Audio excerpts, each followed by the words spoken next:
recibiendo en estudios en TV Ciudad para encarar la entrevista central de hoy a un colega y escritor, Andrés López Reilly, que presentó hace unos días y aparentemente con éxito El ladrón de mapas, una tarea o una obra que podría presentarse como de investigación periodística. ¿Qué tal, Andrés? Bienvenido. Muchas gracias, Martín, Pilar, un placer estar con ustedes acá. Antes de conocer más de la obra, vamos a repasar algún dato bien básico de tu último libro, pero también de vos mismo. Además de ser músico, Andrés López Reilly ha trabajado en distintos medios, en particular en prensa. Hace 11 años está vinculado al diario El País como periodista y editor. En paralelo, desarrolló una carrera como escritor que comenzó en 2001 con Galeones, Naufragios y Tesoros, los hallazgos de Rubén Collado en las costas uruguayas. Tanto en esa obra como en varias de las posteriores, queda al descubierto un fuerte interés por la historia, reflejado en el rescate de hechos a menudo ignorados en los trabajos académicos, que tienen un fuerte vínculo con el Uruguay o al menos involucran a su gente, por poco ilustres que sean los y las protagonistas. Es el caso del trabajo que hoy viene a presentarnos. Su título, El ladrón de mapas, remite a un uruguayo llamado César Gómez Rivero, que integró una organización delictiva internacional dedicada al robo de documentos y obras históricas en algunas de las bibliotecas y archivos más importantes del mundo, motivando repercusiones al más alto nivel y varios procesamientos judiciales. Presentado como una investigación, el libro también roza aspectos determinantes para la actividad periodística, como el manejo de las fuentes de información. Y es a través del rol de un informante que, protegiéndose con nombres falsos, aportó documentación clave para redondear el trabajo. Acá parece una novela, pero no lo es porque es de verdad, ¿no, Andrés? Sí. ¿Cómo te surge, si bien no es el primer libro que escribís, cómo surge escribir sobre este tema? ¿Surgió como una investigación periodística o surgió ya pensando, bueno, esto va para el libro? No, se dieron un montón de cosas que terminaron en que se materializaran un libro, ¿no?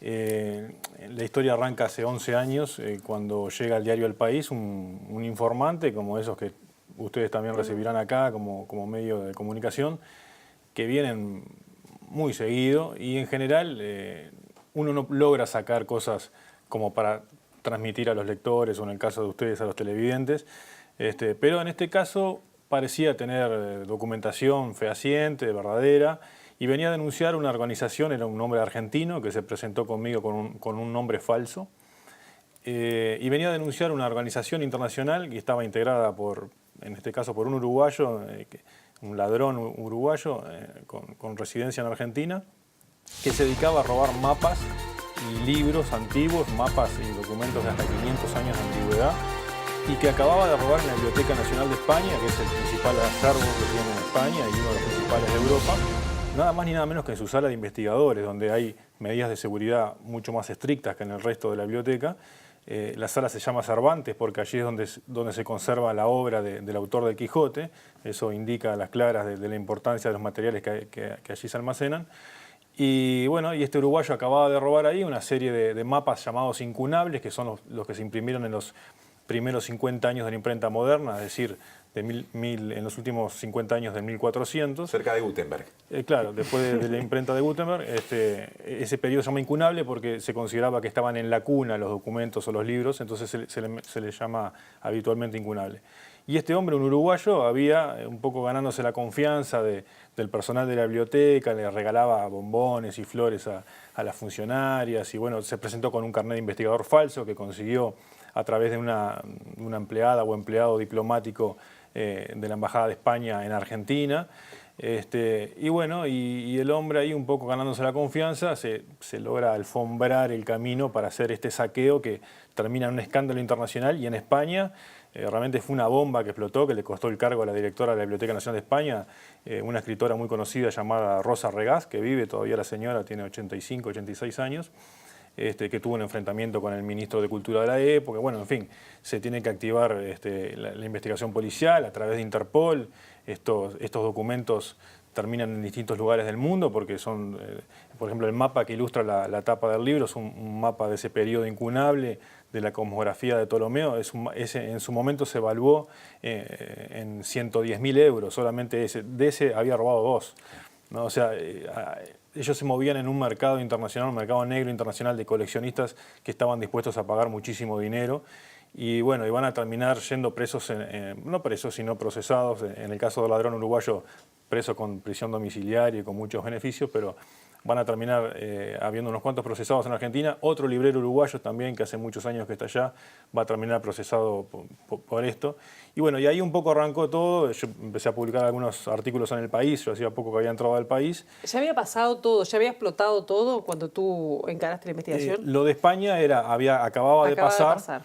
Pero este hombre, este informante, me traía los nombres de todos los integrantes que no estaban en ningún lado, ¿no? Todos los integrantes de la organización. Había un cabecilla que era un librero italiano, anticuario, Marino Máximo de Caro, o sea, con nombre mafioso el hombre así.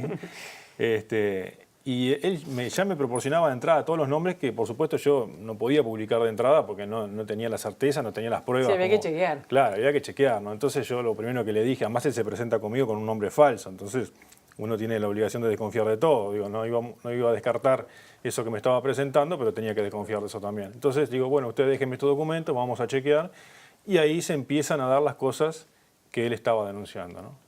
Me quedé pensando cuando leía la información básica de la gacetilla que acompaña el libro, que ese señor, Marino Máximo de Caro, el italiano, se valió, si no me equivoco, de la protección de un senador italiano de su país, luego procesado por sus vínculos con la mafia, amigo íntimo del ex primer ministro Silvio Berlusconi. Sí. Digo esto para graficar el peso que tienen estas organizaciones, ¿no? Sí. Este hombre estuvo involucrado en cosas muy, muy pesadas. A él, por sus vínculos con este senador de Lutri, un senador italiano que, como tú decías, va a terminar siendo procesado por sus vínculos con la mafia, él termina, Marino Máximo de Caro, termina dirigiendo una biblioteca en Italia que se encuentra junto a un convento, que es la segunda biblioteca más antigua de Italia, llamada Girolamini. Fue fundada en 1586, imagínense lo que es eso. Es una joya del patrimonio en Italia. Sí, casi 100 años después de que se descubriera América, ¿no? Sí, exacto, ¿no? Y bueno, porque por lo menos que Colón llegara a América, voy a decirlo bien. Sí, exacto. Y bueno, este hombre, por sus vínculos con la política, termina dirigiendo esa biblioteca que estaba cerrada, pero abierta a investigadores, cerrada por falta de presupuesto, lo que pasa en todos los lugares del mundo con la cultura. Falta presupuesto para preservación, para vigilancia, etc. En todos lados se cuecen habas. Exacto, lo mismo que acá, bueno, ella también. Y el hombre literalmente la desvalijó, esa biblioteca, se llevaba cajones enteros con libros de 300, 400 y hasta 500 años de antigüedad, y quedó grabado en cámaras de video, de vigilancia. Ahí van ahí 5 procesados, uno de ellos él. Que era el cabecilla de esta banda que actuó en su primera etapa, porque esto fue años después, lo de Italia, en su primera etapa con uruguayos. Y bueno, el hombre realmente es uno, sin temor a equivocarme, es uno de los ladrones de patrimonio, de cultura más importante de lo que va del siglo, ¿no? Sí. O sea, ese robo en la biblioteca Girolamini se evaluó en unos 20 millones de euros, ¿no? El tipo se llevó miles de libros literalmente, algunos terminaban en la casa de este senador, ¿no? Claro, ¿se pudo recuperar parte de lo robado? Sí, lo robado en España, que eso fue en 2007, que es cuando este hombre me empieza a traer la información, eso cuando el uruguayo se ve acorralado en Argentina, por intermedio de su abogado, entrega los documentos que se sabía que habían robado, ¿no? Es decir, algunos que capaz que se robaron y nunca más se va a saber, ¿no? Pero él, por consejo de su abogado, que es un abogado muy conocido en Argentina, porque es un señor Soto de apellido, que fue abogado de las víctimas de la tragedia de Cromañón, o sea que fue en su momento un abogado muy mediático. Él, bueno, lo asesoró y obviamente le dijo, no, entregá lo que robaste, y con eso consiguió la prisión domiciliaria cuando es procesado, ¿no? Ahí se pudo recuperar algo, que esos documentos fueron repatriados, algunos ya se habían vendido, por ejemplo, el mapa ese que está en la tapa del libro de la cosmografía de Ptolomeo, que robó 2, el uruguayo, uno terminó en Australia, el otro terminó en Estados Unidos, hubo que repatriarlos con Interpol, después se exhibieron en la prensa en España, fue todo una cosa muy importante en España haberlos recuperado, ¿no? Y bueno, después en la otra etapa, cuando el italiano roba en esta biblioteca Girolamini, ahí se recuperaron miles de libros también. Pero bueno, es como todo, ¿no? Como cuando faltan inventarios, faltan controles, en realidad nunca se sabe bien qué es lo que se roba. Se perdió. Y seguramente mucho se perdió para siempre. Hablamos mucho en estos tiempos de crimen organizado como gran etiqueta en la que entran distintos tipos de delitos, algunos que nos duelen más, digamos, porque tienen que ver hasta con el cuerpo de las víctimas. En este caso, por más que eso de esa manera no se dé, ¿se puede hablar también de que este tipo de práctica tiene que ver con una forma de crimen organizado? Sí, claro. El tráfico de objetos de arte y de documentos históricos es el tercero más importante en el mundo, después del narcotráfico y las armas, ¿no? es el tercer, en cuanto a importancia, es el tercero.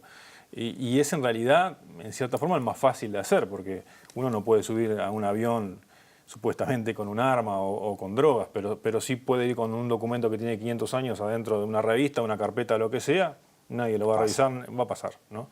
Entonces hay un tráfico sí muy importante y el hecho de que hayan terminado algunos documentos en manos de coleccionistas en Australia, en manos de coleccionistas en Estados Unidos, algunos terminaron en una importante casa de remates en Londres, un rematador, perdón, alemán va a ser procesado por esto también. El hecho de que terminaran en distintos lugares del mundo habla a las claras de que hay un negocio con esto y de que hay un mercado interesado y dispuesto a pagar verdadera fortuna, ¿no? Claro. Andrés, confieso que no pude leer el libro, pero me queda como, pienso en tu informante, ¿no? Garganta profunda. Digo, es decir, ¿quién es esa persona? ¿Qué interés tenía en que esto se difundiera? ¿Cómo llegó a ti? Creo que a nosotros los periodistas hay algo que tenemos claro, que es que quien viene a denunciar algo es porque de una manera u otra está afectado en sus intereses. Sí, un interés tiene. ¿No? Es muy poca la gente que llega a un medio de prensa a denunciar algo para hacerle bien al mundo, ¿no? Que se involucra voluntariamente. Claro, en general es gente que de alguna manera ha sido tocada, afectada. Yo creo que él estaba afectado o había sido tocado por esta organización de alguna manera, ¿no? Nosotros tuvimos una relación durante un tiempo en que él me visitaba, hablábamos por teléfono, mandábamos mails, y él en algún momento, en esa insistencia que tenía para que yo mencionara, por ejemplo, a Marino Máximo de Caro, en esa insistencia, él en un momento me filtra un documento falso. Yo hablo con el director de la biblioteca de su momento, la Biblioteca Uruguay, porque en Uruguay robaron también, claro, la Biblioteca Nacional de Uruguay, en otros museos de la Ciudad Vieja, era de Matos, el escritor fallecido, y él me dijo, yo también tengo esos documentos, pero ese documento que me estás diciendo es falso, ¿no? Entonces ahí un poco cambiamos el relacionamiento con este informante, que después desaparece y aparece por correo electrónico bajo otro nombre, un tal Helmut Craig, un señor que dice ser abogado de la Biblioteca Nacional de España y que me empieza a denunciar las mismas cosas y a proporcionar información parecida. No tuve nada más que llamar a la Biblioteca Nacional de España y preguntar si ese hombre existía, si había trabajado, y me dijeron que no, era evidente que era él mismo, más por la forma de escribir. ¿Y descubriste quién era? Y eso. Yo sé quién es, sí. Ajá. Sí. ¿Él sabe que tú lo descubriste? No sé si lo sabe, pero yo sí sé quién es. ¿Dejaste de tener, o sea, las últimas comunicaciones con él cuando fueron? ¿En aquel momento? No, hace poco, cuando saqué el libro, apenas cuando ya se estaba cerrando todo, dije, bueno, voy a ver si lo podemos ubicar, si quiere decir algo. Y sus correos electrónicos ya no los tenía más, el teléfono, él es argentino, el teléfono que tenía era un teléfono de Uruguay, lo tiene otra persona ahora. Y bueno, el hombre ahí se borró, ¿no? Pero es un personaje muy interesante porque realmente él manejaba información clasificada y realmente información muy buena, ¿no? Policial, por ejemplo. Claro. Ellos en un momento entran a la Biblioteca Nacional de Uruguay a robar con una cédula, van con una mujer, que era la mujer de este ladrón de mapas, el uruguayo Gómez Rivero, de apellido el hombre, y van con una cédula que era una cédula de otra persona a quien, como acá nos conocemos todos, a quien conocía un amigo, ¿no? Un amigo mío, un compañero del diario, de la redacción del diario, ¿no? Yo hablo con esa mujer, que la mujer me dice, a mí lo que más me preocupa es que yo la cédula nunca la perdí. O sea que habían comprado la identidad, no es que habían encontrado una cédula y fueron con la cédula falsa, ¿no? Yo cuando publico esa historia del robo de la identidad, obviamente no pongo el nombre de la mujer, le pongo sus iniciales nomás, de la verdadera dueña de la cédula, y tampoco pongo el número de cédula.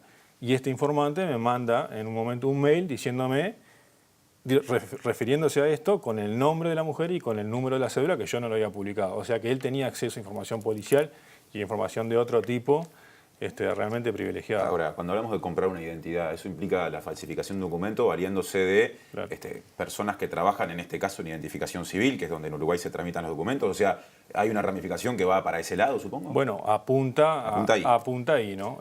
La mujer no había perdido su cédula. Claro, ¿no? Ella tenía su cédula consigo. El ladrón uruguayo, así como el italiano y un cómplice que tenía en Argentina, que es un hombre muy vinculado a la industria farmacéutica en Argentina actualmente, que también fue procesado, que era librero en su momento, librero anticuario.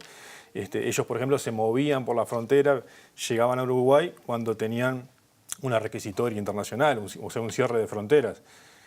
También este informante incluso daba hasta los nombres de los policías que habían sido beneficiados con algún pago en efectivo para que se pudiera mover y todo eso. Me interesa ponerme en el lugar del periodista que recibe esto y que en algún momento puede tener temores, porque vos sos un ser humano como todos y en definitiva acá hablamos de una actividad criminal. ¿Cómo fuiste manejando eso? Bueno, cuando el hombre me pasó el documento falso, ahí cambiamos, ¿no? Cambiamos un poco la tesitura y un poco el diálogo, cambió, ¿no? Pero realmente él tenía información que era buena y lo que me denunció el primer día se comprobó todo. O sea, los nombres eran todos los nombres que después fueron procesados. Este italiano que no fue procesado en su momento, pero fue procesado después por este otro caso. Y bueno, y uno se maneja con cautela, ¿no? Tiene que hablar con coleccionistas, con autoridades policiales, con Interpol, con autoridades de la biblioteca. Es decir, pero bueno, la verdad que el hombre tenía información y estaría afectado por esta organización, pero lo que estaba diciendo era verdad. Pese a que en algún momento, como insisto, metió algún documento falso.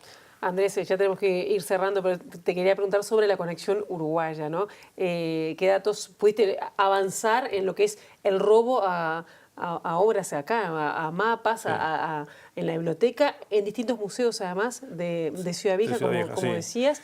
Y si pudiste hablar con el uruguayo, que estuvo... No, el uruguayo nunca... Bueno, otro de los documentos falsos que me pasa este informante es sin una carta... todo lo del libro, ¿no? Es una carta del uruguayo enviada a mí, que en realidad la había hecho él, ¿no? El uruguayo nunca habló con la prensa y yo intenté por intermedio de su abogado también darle como la posibilidad de que dijera algo, pero me parece lo más lógico del mundo que mantenga un bajo perfil porque la verdad que la sacó muy barata, ¿no? En Uruguay la conexión uruguaya es increíble, ¿no? Porque ellos venían haciéndose pasar a la Biblioteca Nacional, por ejemplo, se hacían pasar por enviados del Vaticano. Ellos tenían un contacto en el Vaticano, había un cura argentino que les proporcionaba alguna cosa.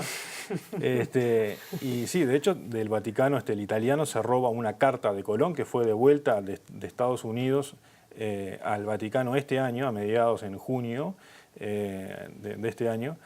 Una carta que Colón le envía a los Reyes Católicos en su momento, impresa en ese periodo, en el periodo incunable, de la cual hay 14 copias en el mundo, que vale más de $1 millón.